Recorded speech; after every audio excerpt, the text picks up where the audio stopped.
أشهد أن لا إله إلا الله أشهد أن لا إله إلا الله أشهد أن كل رسول الله أشهد أن محمد رسول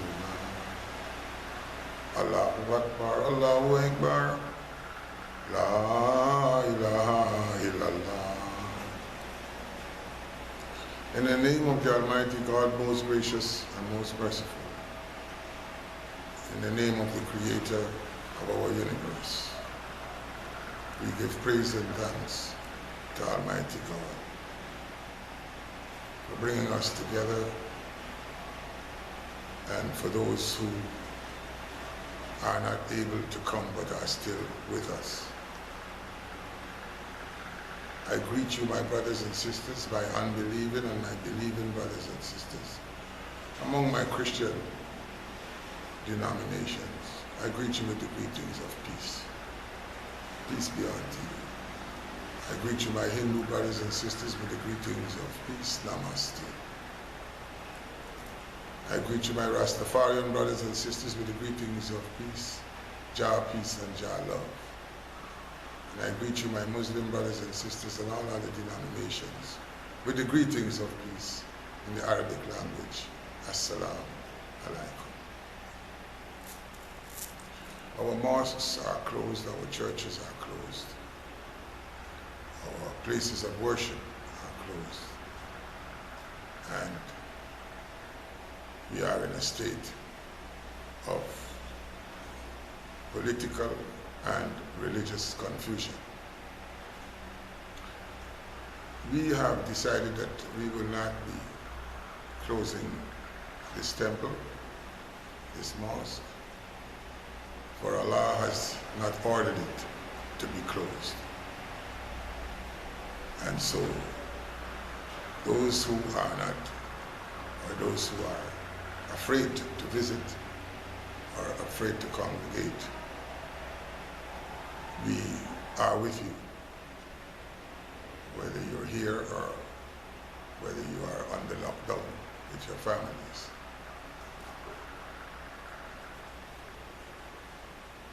Brothers and sisters, when we meet to worship in this time, it's all well and good for us to speak and glorify God and those whom He has sent to bring us the messages.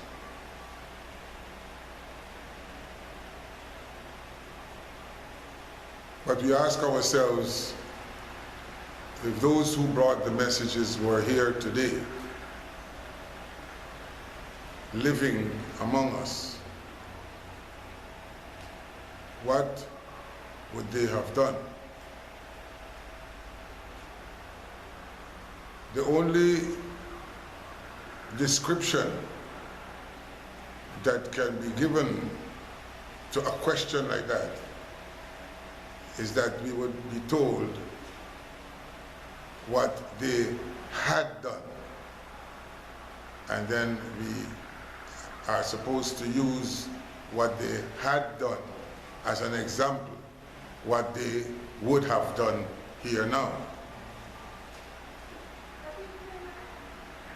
The situation that we face on our planet at this point in time is exactly what the prophets and messengers of God faced when they were here physically. And they left their messages and they left their examples for us to follow. The thing is that as we face these situations that we are facing, we remember what they had done and how we were instructed to behave. We must not believe that what is happening now never happened on this planet. The thing is that we were not there when it happened at that time, but we are here now. And what the prophets and messengers of God always demonstrated is good against evil. That has been their preachings and their teachings all the time. We are faced, and there is hardly anything else that is worthwhile indicating when we stand up to speak to our congregations and to believing men and women, other than what's facing them now. We are facing a planet of people who are scared, who are afraid, who are insecure. And so I ask, what would the prophets of Jesus and Muhammad and Moses and David and all these people that we have heard about, what would they have done in a situation like this? Would they have ordered the mosque to be closed? Would they have ordered the churches to be closed? Would they have ordered the synagogues to be closed? Would they have ordered that we should stay away from each other at a distance? We shouldn't stand together. We shouldn't gather together.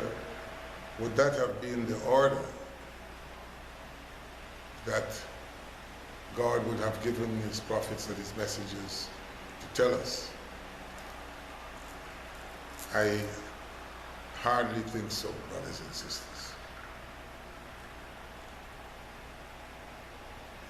But the situation that we are facing is one where the so-called leaders of the world are confused. And by they being confused, they are also confusing the masses. And within this confusion, we are left actually to struggle and to face this plague, what they call a pandemic, to face this with only faith, which is stronger than any vaccination. But how much faith have we got? You know, we believe in a God that we don't see. And since we believe in a God that we don't see, the only thing that is left for us as a weapon to fight against evil is our faith in this God that we don't see. And this is a time where it is important for us to really get into ourselves and ask ourselves if we really do have faith, or if it's only something that we have been saying. Is our faith really strong enough to beat Mr. COVID? For that is not the only evil that is facing us. You have Mr. Cancer, you have Mr. Lupus, you have Mr. Migraine, you have all of these different epidemics that we have to fight against in our daily lives. This is only one that has now sprung itself up because of man's disobedience. And we are being told all kinds of things, all kinds of excuses are being made, for they know that they don't know. It has now been said that the virus has been contracted from an animal. And I want to believe that if something like that happens in a country where an animal is involved in transmitting a disease to a human, that automatically that would be done on the clinical tests to find out what that virus is and what that virus does. And the fact that it is now interfering with the planet, and we must have a lot of animals running around, since it is to be contracted from an animal. And we have so many people dying, then there have to be quite a few animals that are sharing their bacteria around the place. You see, brothers and sisters, when we have faith, then there are certain things when they are told to us that we listen, but we don't hear what they say, for it makes no sense. And since all these things are being said, then we are quite well aware that they know that they don't know. They know in part and they prophesy in part. But to know the whole is to have faith. And that faith is what we need now among our people of this earth and this planet, to understand that it is important that we link our faith together and that we show and demonstrate the power and the glory of our Creator. For there is no virus that is greater and stronger than the immune system. That is why whatever interferes with us breaks down our immune system in order to be able to attack. But we help, whatever it is, whatever illness, whatever sickness, we contribute to the breaking down of our immune systems because of the way we think, the way we act, the way we believe, the things we think we want, the things we difference, not knowing the difference between what we want and what we need. All these things break down our immune system. And when we look at our media, for example, our television, our internet, we are shown so many things that we should have, that we need, that we should have, and that we don't really need. And those are all things that continue to contaminate our consciences, contaminate our characteristics, and then contaminate our flesh. And by that happening, other man-made chemical, biological substances like what we are facing now can interfere with us as it is doing. When we look at the amount of people that are dying every day,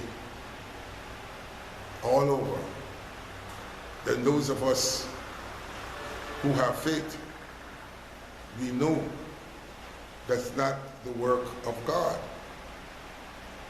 We know that that is something evil. And as long as we know that, we will be able to conquer it. I asked last week, because of this month of Ramadan, I know that my Christian brothers and sisters and my Hindu brothers and sisters have already gone through their periods of fasting.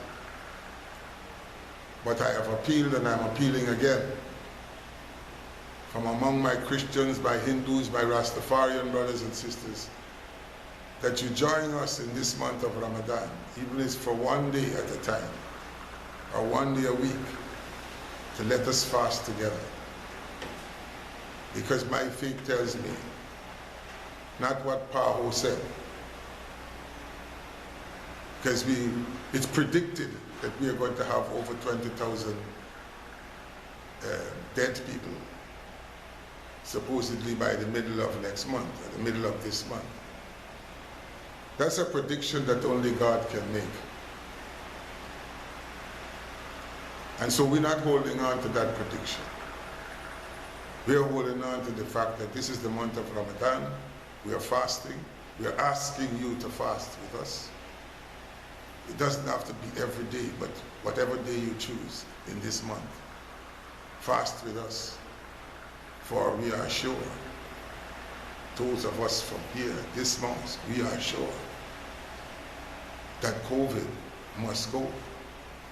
Just as he came, evil, wicked, dirty, and nasty as he came, that's the same way he will go. The only thing is that his ending will be worse than his beginning. Because sometimes we believe that when we speak about Satan, we are speaking about one person or one being. Satan is a conglomerate of people that together they are called Satan.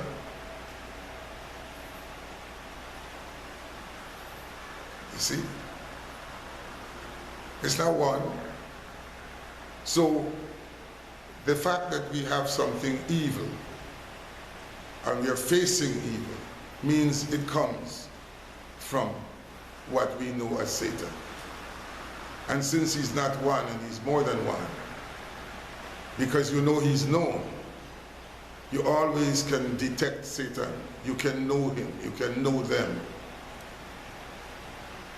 It's not something that you can't detect. They are known.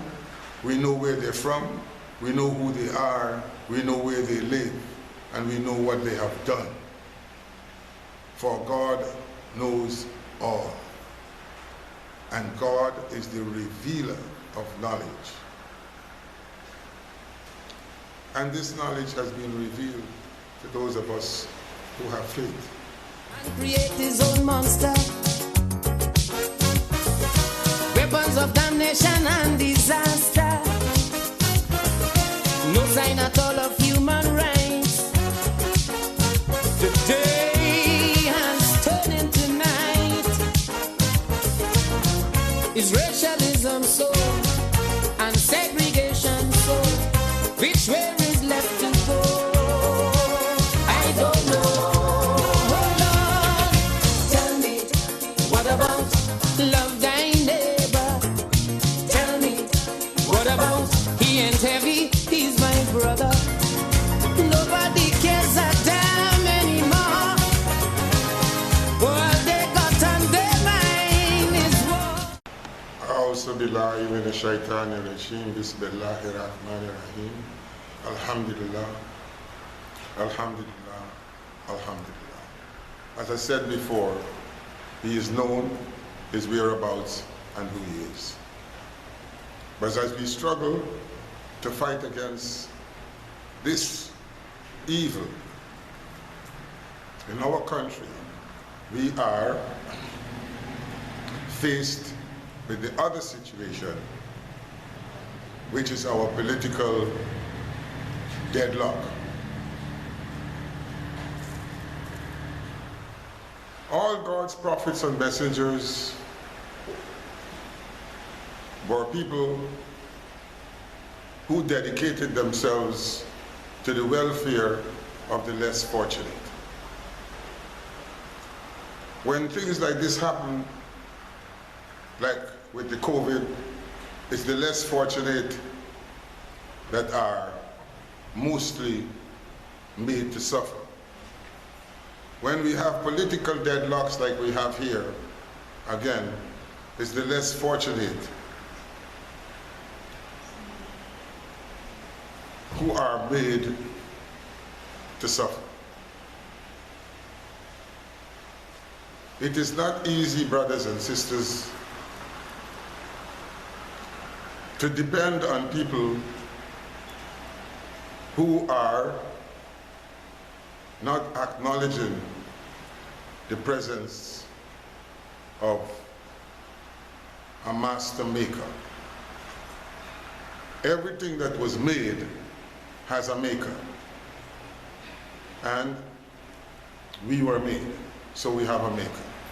And we are instructed that we must worship this maker. And we should do good. And one of the most important things is that we should look after those who are less fortunate than we are. So in this crisis that we are now facing, this so-called virus crisis, we are able to detect the fortunate and the less fortunate. It's very clear we are able to see in this crisis who are the fortunate and who are the less fortunate. And what we see is that the fortunate are making strides to help themselves, and just a few of them are helping the less fortunate. And we are looking to see our governments, what are they doing in terms of helping those who are less fortunate. We are looking to see that as well. For there is a season for everything. And this season on this planet is the season of the poor and the needy, the lame and the hungry, the aged and the orphans and the sick. That's the season right now.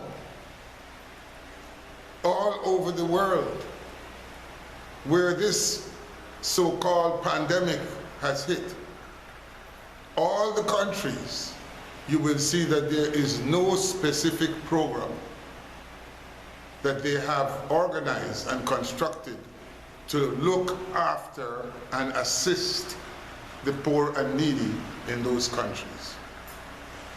So this is a season for the poor, and those who have eyes to see should open them well and see. Because there are communities among the poor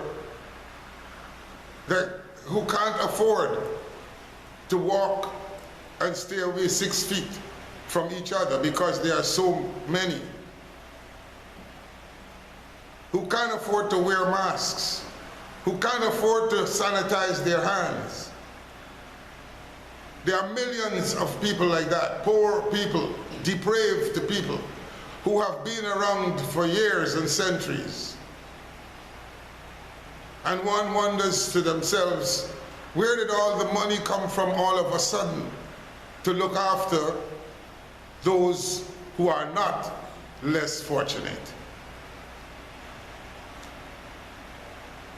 The money that has been spent now on our planet in terms of fighting against Satan, as so they say, that money, if it was transmitted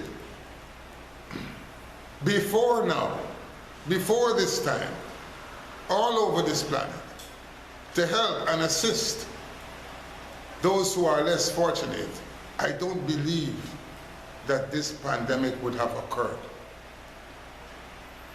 I don't believe we would have been facing what we are facing now.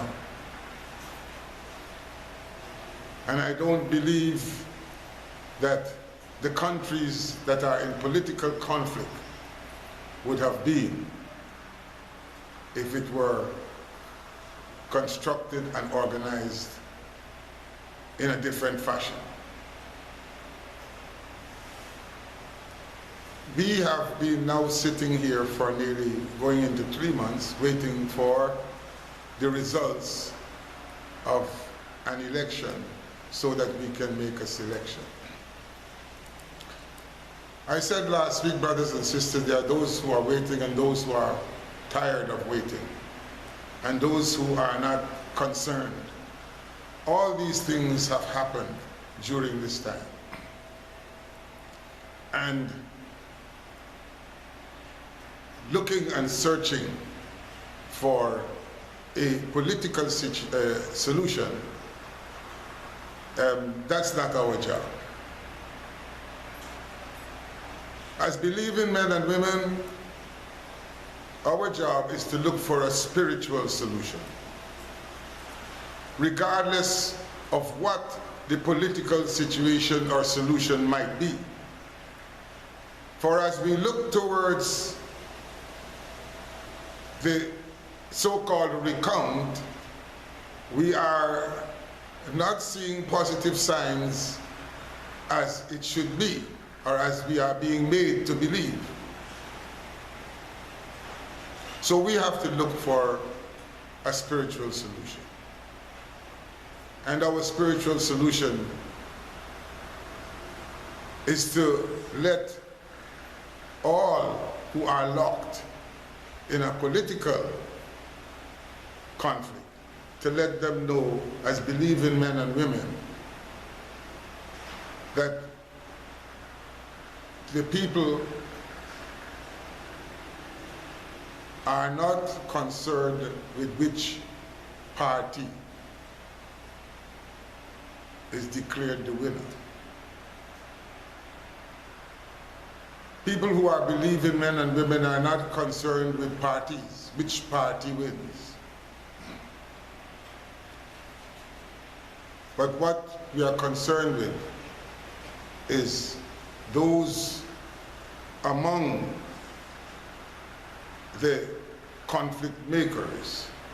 We are concerned with their faith, their belief in the people that they claim to be responsible for.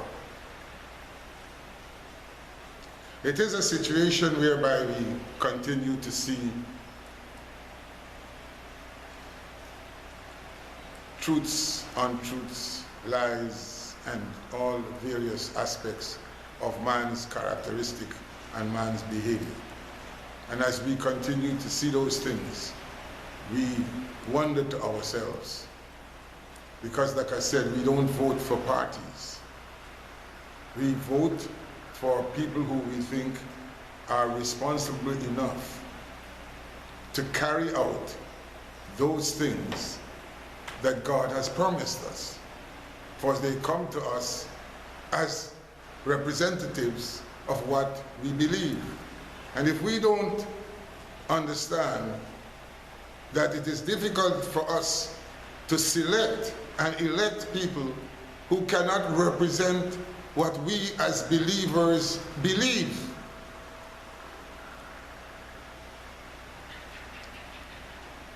Our country is encompassed with approximately 98% of believing men and women.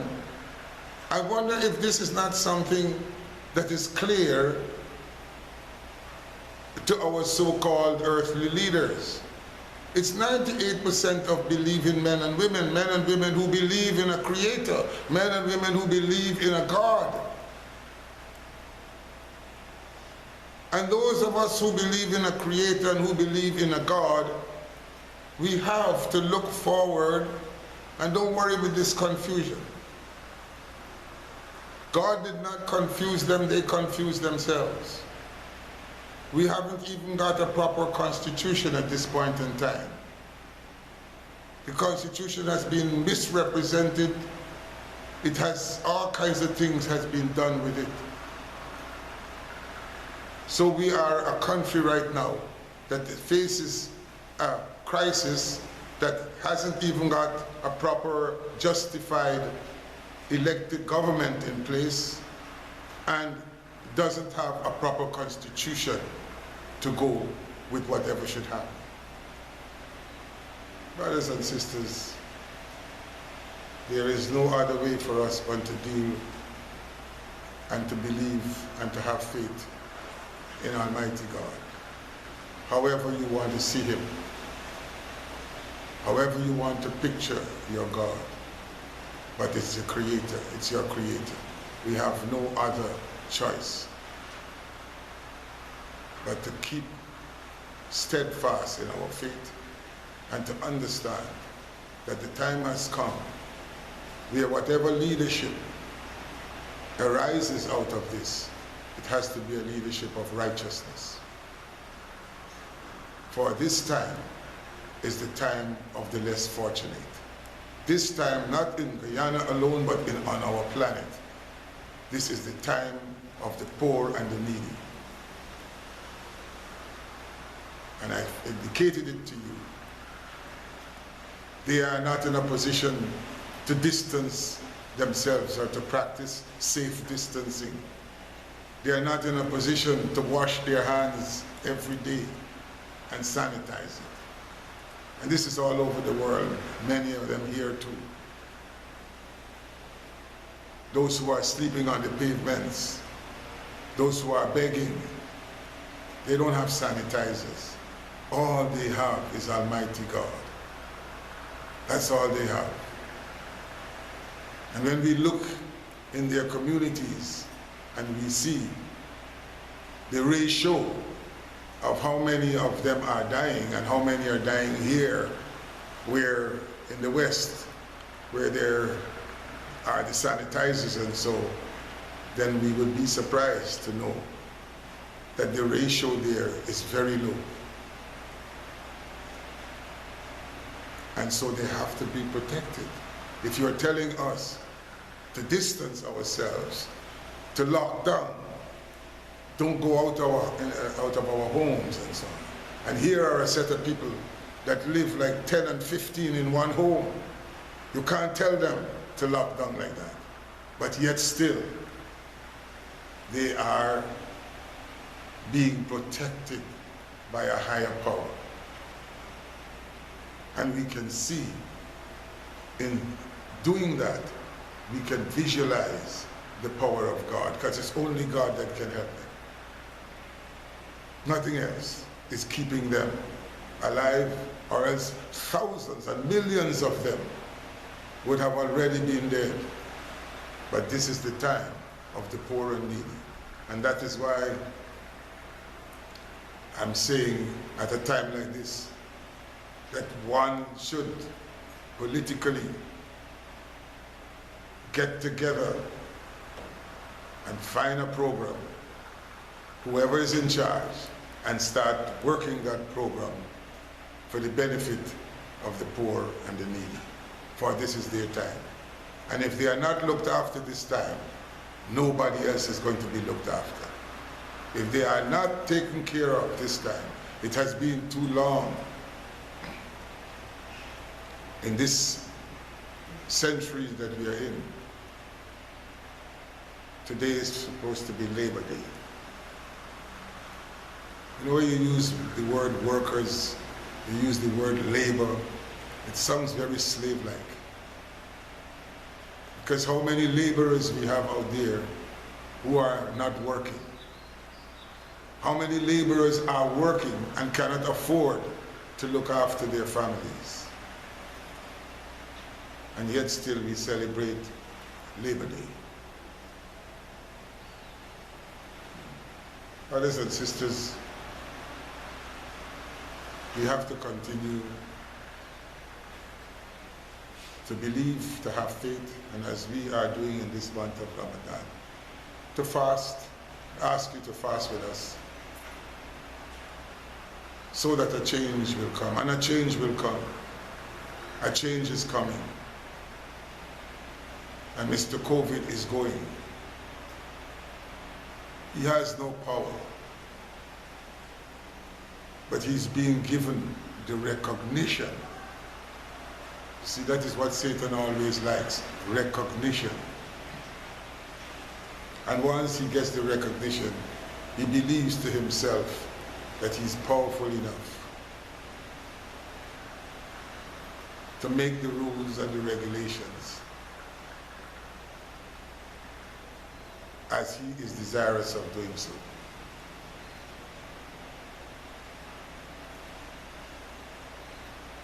But we will see, like I said, the difference between the believers, those who have faith, and those who say they believe.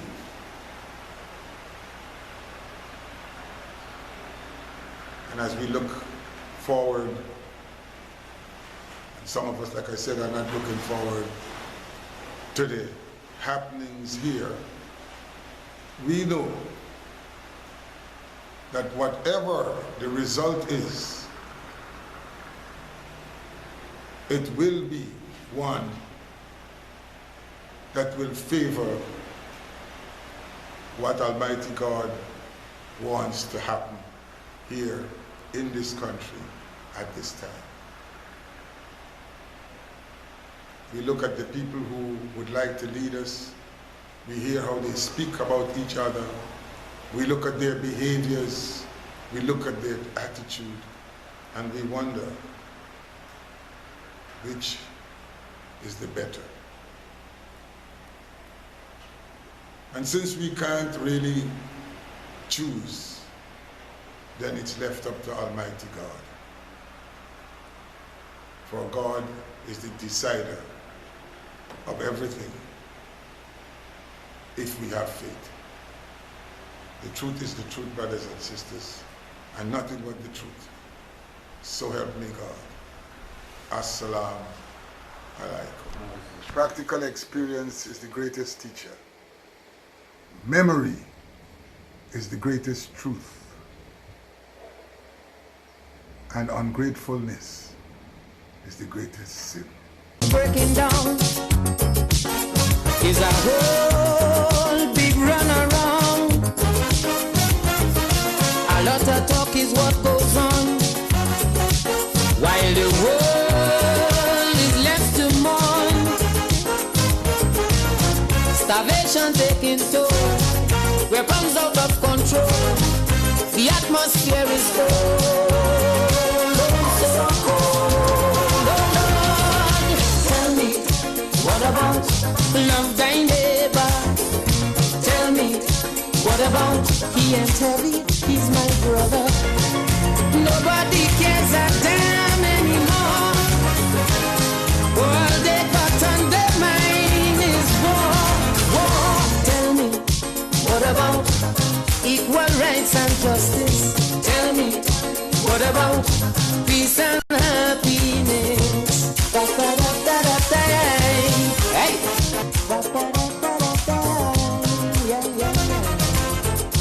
They making new laws every